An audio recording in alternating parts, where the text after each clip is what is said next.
I've been waiting a long time for this grand opening, and it's fantastic. Fantastic. Hello everyone. I'd like to welcome everyone to our Discovery Centre grand opening. Before we get started, I'd like to introduce Mayor and Council.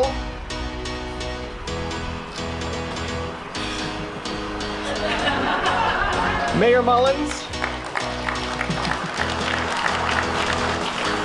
Councillor Morrow. Councillor Sales. Councillor Stafurek. Deputy Mayor McGrath. We also have Minister Haidu here with us. And Terrace Bay Council.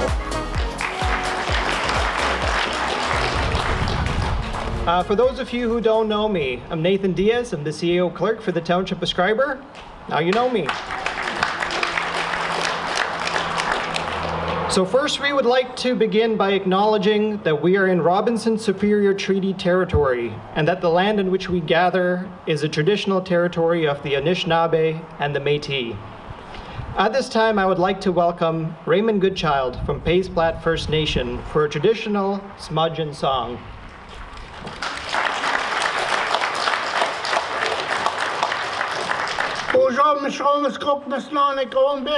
Everyone. What I just said, I say, hello my grandfather, hello my grandmother. I welcome all the dignitaries, the councils of both towns, and the Minister of Pride Haidu. I'm very honored to be here today, and I enjoy seeing all the people here. I hope you enjoyed this Discovery Centre. It's very educational, I think, you know. First of all, since I only can speak English here today, I'll do a quick ceremony, okay? And I'll say a prayer in my language to myself, and I'll translate it to use later on, okay? So I'll do a smudging, then I'll do a song, okay? It'll be a Thunderbird song. I'm very happy to be here today, and I'm glad that we are working together, and I'm glad that we are in the Robinson Superior Treaty area. For your information, Little Place Flat never signed a treaty, so we're still unceded, us, in traditional territory. We never surrendered our land, our water, or any of that yet. So we're working with bureaucrats in the federal and negotiation going on there, Ontario and Canada. So I believe that we all want to work together and we all want to keep on going together. It's part of reconciliation I'm trying to achieve and promote. So thank you. I'll do a smudge now.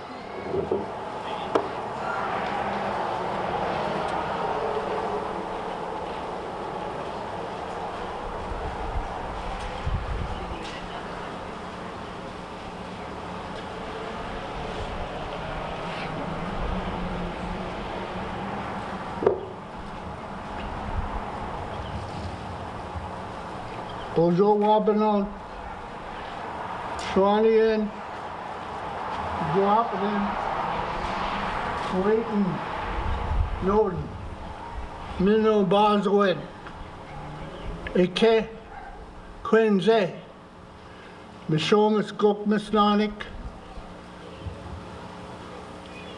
Minno Boswood. I bless the spirits and I bless this land. And I bless the Discovery Centre. And I bless all the people here that come today. I thank you very much. I pray in the east, the south, and the west, and the north. I don't call myself an elder. I call myself a Ke Quinze. That means, a Que means planet, earth.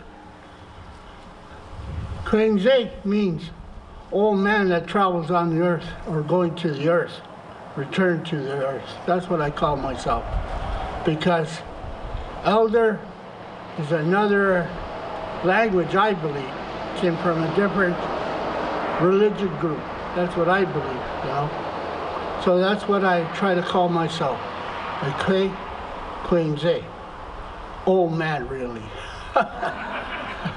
Miigwech. I'll sing a song now. It's called the Thunderbird song.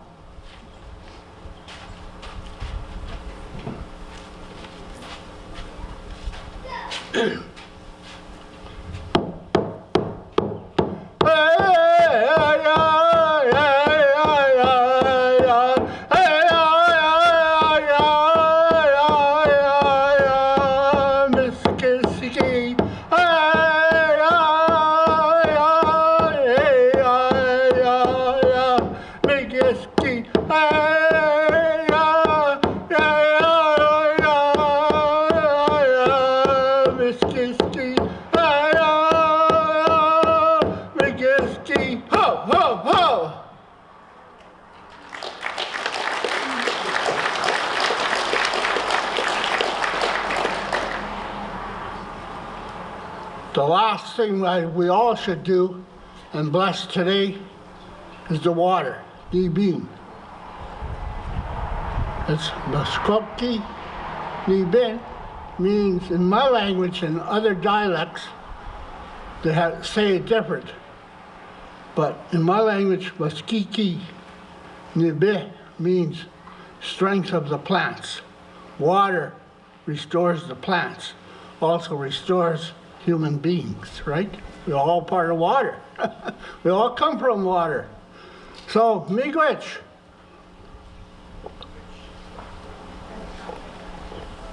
Thank you, people.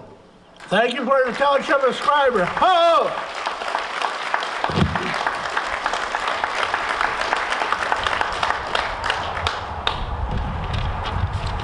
Thank you, Raymond.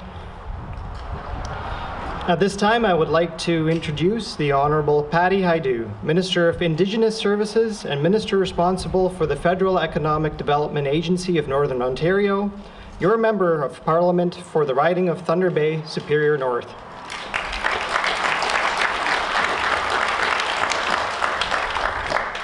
Thank you very much, Nathan, and to Kay Quincy, good child. You taught me a new word. I hope that when I use that in other ceremonies, no one's going to, slap me or tell me I'm being rude. But I appreciate the new word. To Mayor Mullins and the whole council, thank you for welcoming me here. To Mayor Davis and council, it's great to see you as well, and it's nice to see the relationship between the two communities so strong. And special hello to all the visitors, including our dear Don and Birgit MacArthur, who are here from far away, but I know there are many others that are here today who have driven here to be with us. And I do just want to acknowledge Mayor Hamilton, who worked so hard on behalf of this project. And, I know that I'm sure if you believe in these kinds of things, and I do, that he's looking fondly at us and very happy to see today. It's a real honor to be with you. I know this has been a long journey. When we were preparing for today, looking through old notes and speeches about the various announcements related to the Discovery Centre, in my remarks, there was some really great language about how we had the second fastest growth rate, economic growth rate in the G7. It was 2019. Before the pandemic, and things were looking really good. Things were looking really good for Canada from an economic perspective and from a growth perspective, and we had things coming together, even in regions like ours that have often been forgotten. FedNor has been always a strong partner, but there was new money for FedNor and a new enthusiasm for the kinds of potential for smaller communities that do drive economic growth in our region and therefore for the whole country. And then all of us were struck by something none of us had ever experienced in the world, and that was living through a global pandemic, and things had to stop, and things stopped growing and things shut down. And some sectors did very well, but others did really terribly. And tourism was one of the sectors that really, really struggled. And I can only imagine how frustrating and defeating it must have felt to be political leaders for Schreiber, the council and mayors, with all those dreams and the work just about to unfold, to have to do that work during the middle of a pandemic where you're not really sure some days what the world's going to look like once we get through this. But perseverance is a Northern Ontario quality. If there's one thing I know about Northerners, we're a positive group of people that have never been afraid of hard work, of dreaming big, and of sticking together during tough times. And that's exactly what we see here today, the result of people that continued to have confidence in a vision, continued to know that this was important work, not just for the region, not just for the city, the town, but for the entire country, that we needed all to have hope. And we needed all to have hope that we would once again be able to travel to see loved ones, once again be able to see newcomers coming to our community, once again be able to dream big. So I want to thank you, because I know it's been a very difficult project. This has been a hard go, but you did it. I had a privilege to get a bit of a preview. I guess it's one of the silver linings of my job is sometimes I get to get a sneak preview of some of these projects. And so I've seen the movie that I understand has been slightly edited since when I saw it. I didn't know why Schreiber had such a strong connection with railroading and with this history of the beginning of the railroad in our country until I saw that movie.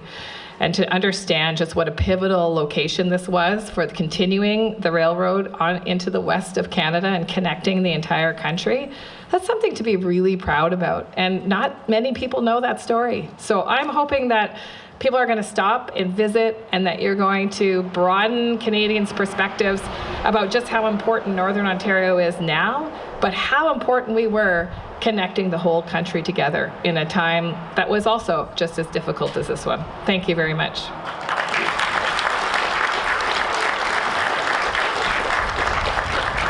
Thank you, Patty. At this time, I'd like to introduce Ray Jeanette, our volunteer museum curator.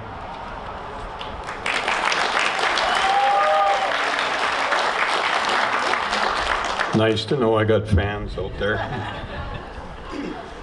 I wrote a little bit of a speech. Jack Stokes is looking down at me, shaking his head, because Jack always told me I did a terrible speech. And he told me, you never write a speech, you write keywords that trigger your brain. Well, Jack, my brain is starting to forget words terrible, so I've written a speech. So first of all, thanks, Ray. All the work that they do, he's been involved with us. He comes and he blesses this building, very emotional.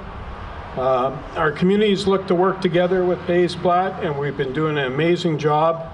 Our council and mayor, they've been really working well with everyone, and we just hope that we continue this working together. I think it's something that's very, very needed, and we will continue to do that. The dignitaries, thanks for coming out. Much appreciated. I'd love to name everyone, but you're all special. This story actually started 30 years ago. Don MacArthur and myself, I was visiting Don at his Voyager restaurant. We sat down for a cup of coffee, and we sat in the corner booth. And I looked across the street and I was telling Don, I can envision a train with a museum that we can house our history in. And the reason why I said that was I work for Bell, and it got me into everybody's house. And in their basements, the amount of stuff that was hidden away in there was unbelievable for no one to see. And it was our history. And Schreiber has an amazing history. And the thing was, there was even stuff with CPR on it. And people told me, no, we didn't take that from the CPR. That was Charles Patrick Riley's stuff. They were boring. So that's what the story said. So anyways, Don and I had the discussion about the train, and we even talked about the possibility of a dining car that would be part of a museum. And then in the afternoon, it would close and turn into a really fancy restaurant with the exact menu that they used to serve. When I talked to Don and told him about everything, and everything I'd already collected from seeing all the stuff in basements, I had started my own collection. And I thought, I'm not going to hide it. It was in my basement, but it was going to be coming out. And finally, Don, he could see what I was thinking. And like I say, if you have an ideal, even if it's the best ideal in the world, no matter what, if you don't move forward, it doesn't happen. Don, he made me move it forward. He's the guy that pushed me to get her done. And I want to get emotional because it is.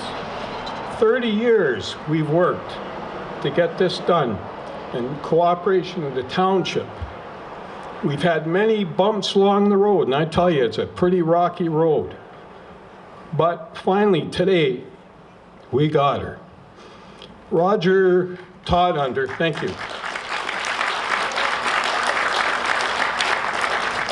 Roger Todhunter was our very first consultant that we got, because anytime you want to get any funding, you need to hire a consultant. And Roger had said two things to me that I'll never forget. He says, Ray, number one, you got to clean up your front doorstep. It's dirty. And it was. And I'm confident to say that today, Schreiber looks a lot cleaner through our highway and more inviting.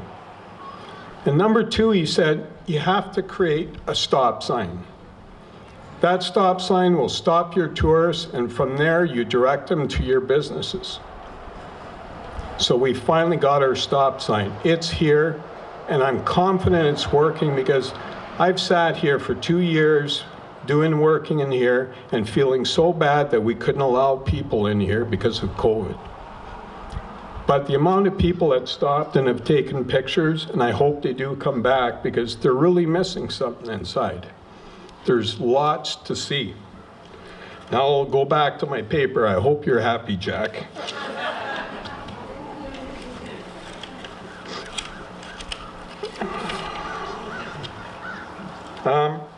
I was often asked about all the roadblocks, setbacks, and seeming to get kicked down of why I continue to volunteer for my community. And my answer was, if we all gave up when we come and hit a roadblock, nothing would get done. And I think it's time people took the love back of their town and said, we're going to help, we're going to volunteer, because this is all ours. It's not just belonging to the township, this is ours. And in order to make your town move forward, you got to volunteer.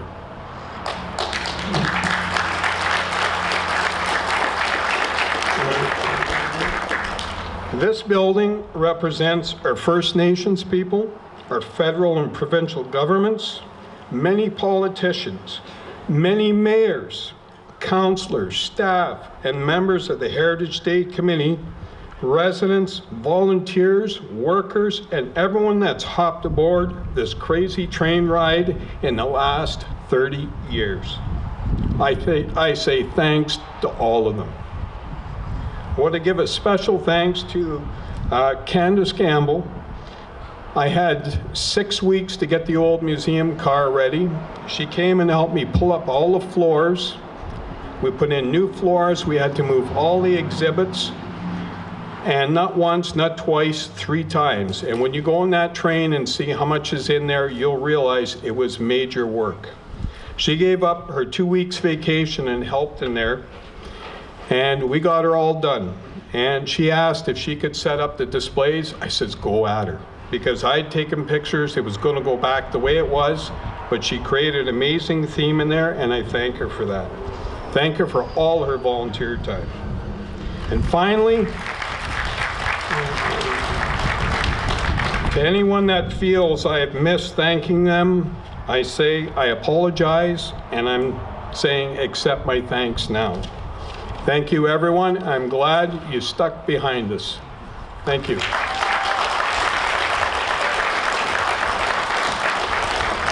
Thank you, Ray. Next, I'd like to introduce Don MacArthur, former mayor and CEO clerk for the Township of Schreiber.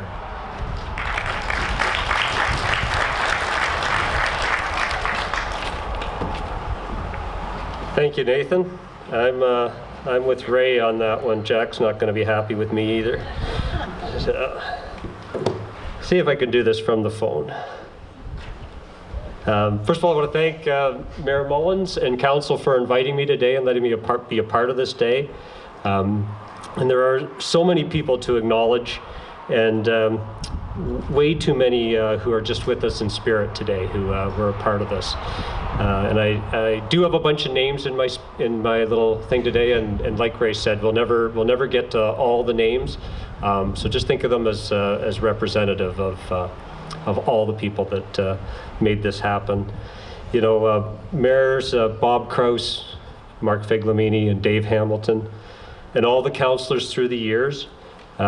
This project doesn't happen without leadership, and my hats off to them, and just to be a part of it was great.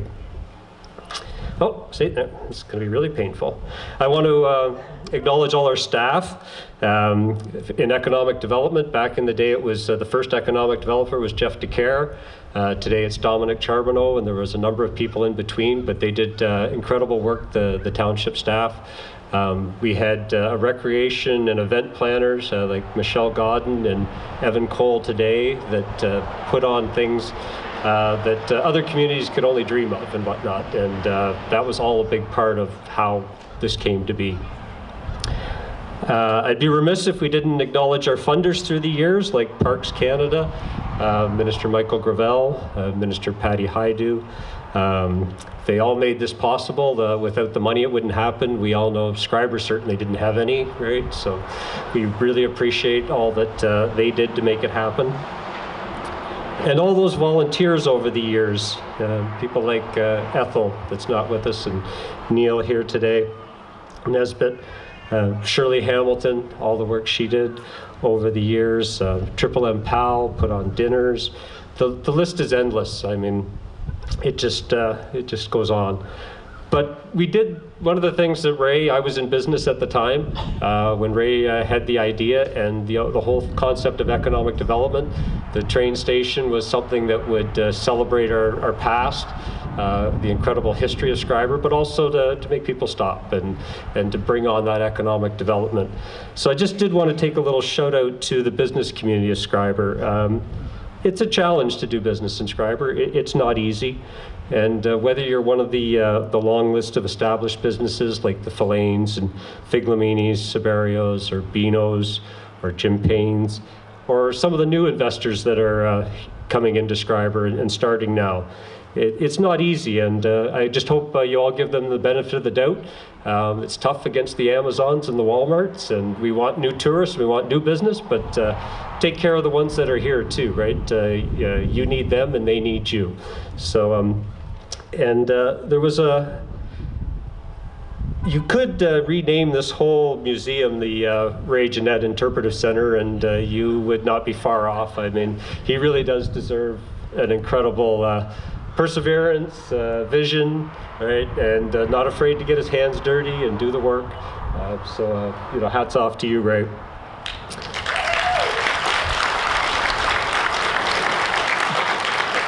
But you could also rename that parking lot over there the Brian Birch parking lot. He worked his whole life there, never complained that I ever knew of. And I know his business didn't end the way he wanted it to. I know a thing or two about that as well. And but when the time came, to do something for his community, he was always there. Even afterwards and whatnot, and that parking lot wouldn't have been out there without some of the things Brian did after he had finished in business and whatnot. So he's just another representative of all the great things that Schreiber represents. And finally, I just want to say that the real heroes today are everyone who ever bought a burger, bingo, or especially those beer tickets from Lorraine Heward over the years. And that literally means all of us, right? We all did that. And you're the real heroes. That's why you stuck with this project. You made it, Ray couldn't have done it without the support of the community. And as far as I know, it never wavered. It's been a long haul, but congratulations to all of you. And that's all I have to say. And stay proud, stay friendly, and thanks for letting me be a part of it.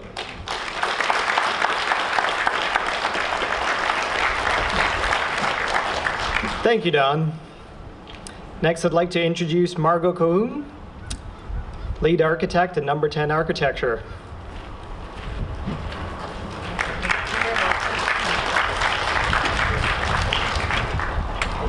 Thanks, Nathan, and good afternoon, everyone, especially to the town dignitaries, to Patty Haidu. It's really great to be able to be here and speak today. It has been a long process, obviously much longer for Schreiber, but we were brought into the fray in 2016 to just look at the feasibility of a building like this. And it's just so wonderful to be here today, to see the building complete, to see the interpretive installations all complete, to sit through that video, which is excellent, and even to learn, like Patty did, a few things that I didn't know about the history of our area. We really are fortunate to have this building here today, and it's a unique building. I remember one of the early meetings with the building committee. They looked at our plan. We, of course, were very cognizant of the budget. Believe it or not, architects do pay attention to budget. And so we had proposed something that would be the engine with a small visitor center and then the museum car beyond, lined up parallel to the Trans-Canada, like the railway does travel east to west, west to east in Canada. And they said, yeah, you've got, functionally it looks great and everything, but it's kind of not grabbing us. So then we went back to the drawing board and we ended up developing this design for the canopy over top, which could be reminiscent of a train coming into a platform or the front of the train going through a tunnel through the mountains, to try and really represent that railway language without totally just mimicking the railway architecture. Anyway, it's been a great project to work on. It's so great to be here today to see the building ready and open for the purpose for which it was conceived.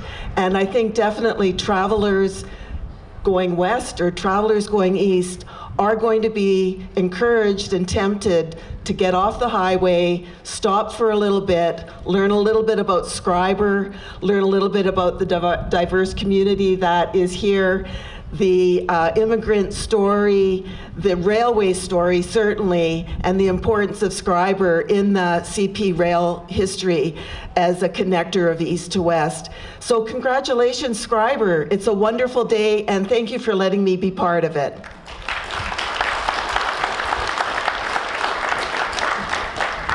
Thank you, Margot.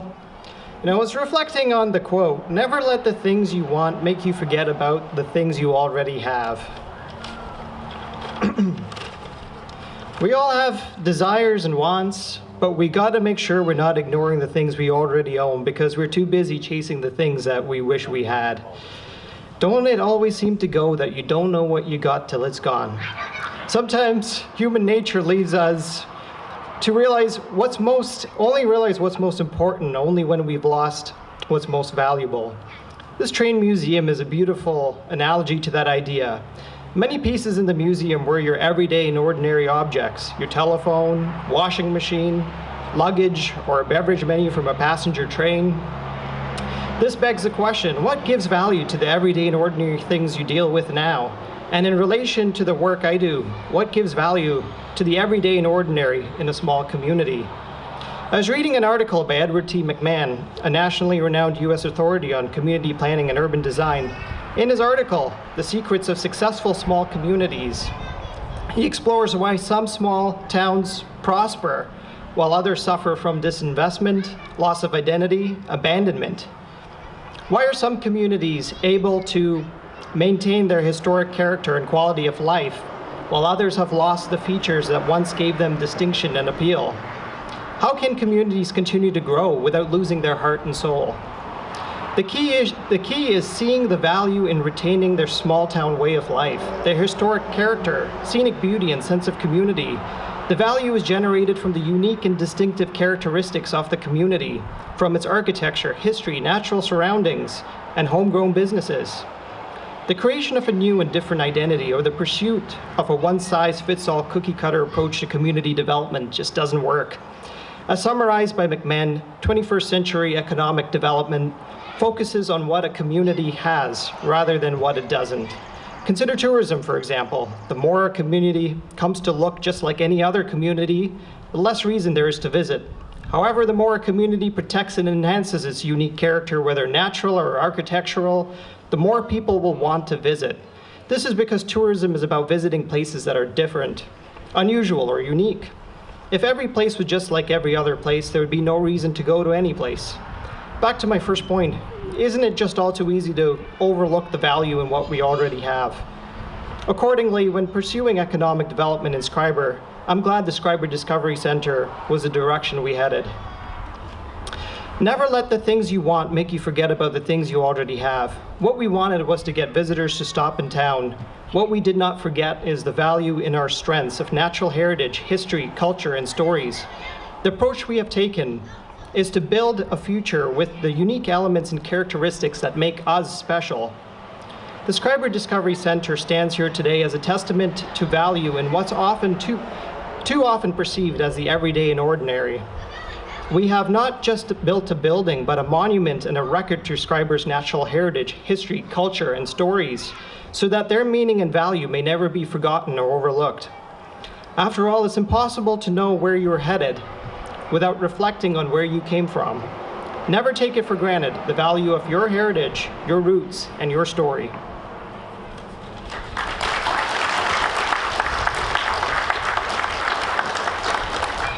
At this time, I'd like to call Mayor Mullins to the podium.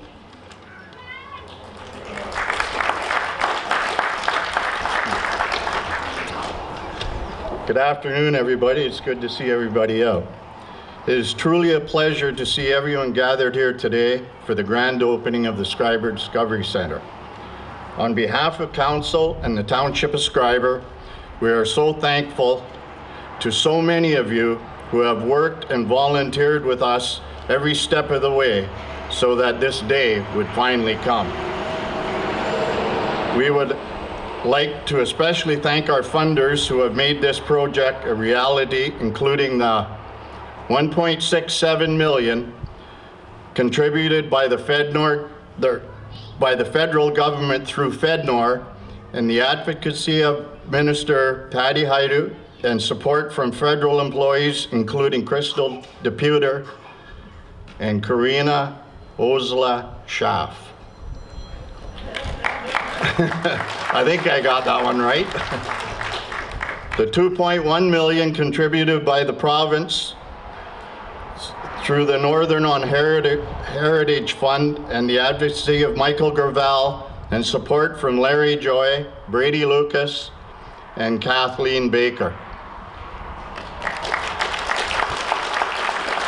The $125,000 contributed by Parks Canada and the support of their excellent Nibigan office employees.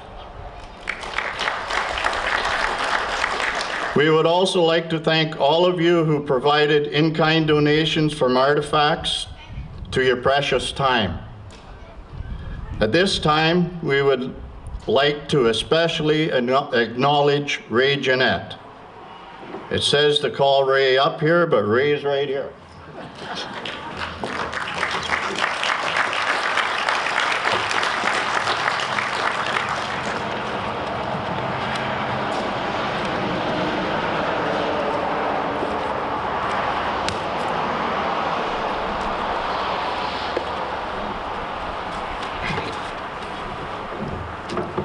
You're gonna...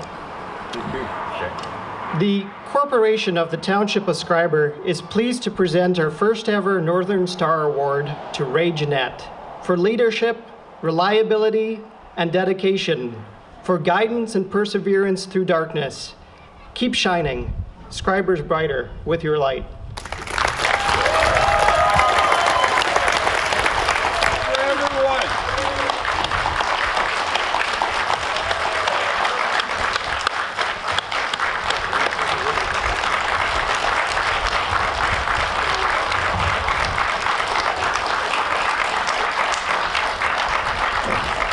like he said, him and Candace the last little bit, and then they would take off home, and I'd swear to God that they each had a bed here somewhere and were sleeping, because I'd get up in the morning. Everybody knows me.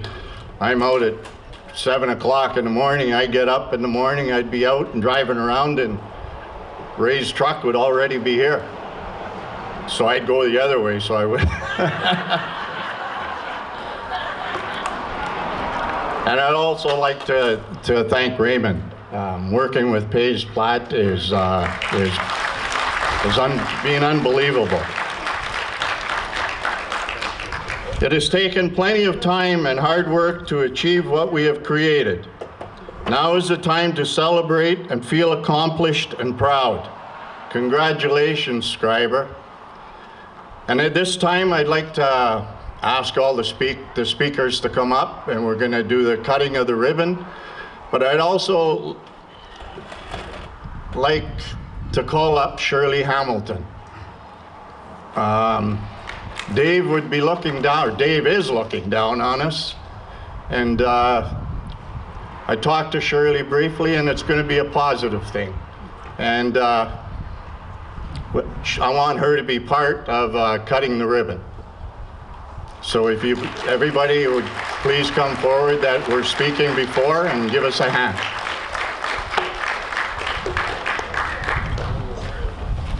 Holy.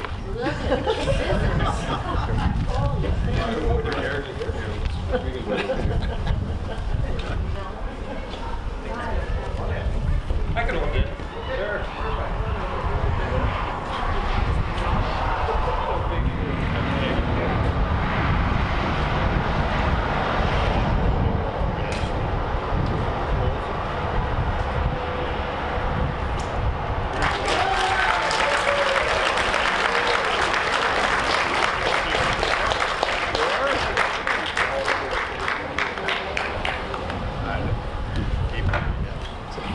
Okay, with that, we got the barbecue going. We're going to have some cake. I hear Nathan's going to cut it. It's open. Everybody have some fun. We got the Shriners here from Thunder Bay with their train, and go up and down the street for the kids and the whole bit. And it's a time to celebrate. It's been a long time coming, and all you Schreiber people and people coming home to Schreiber, it's time to be proud. Job well done. Okay, thank you.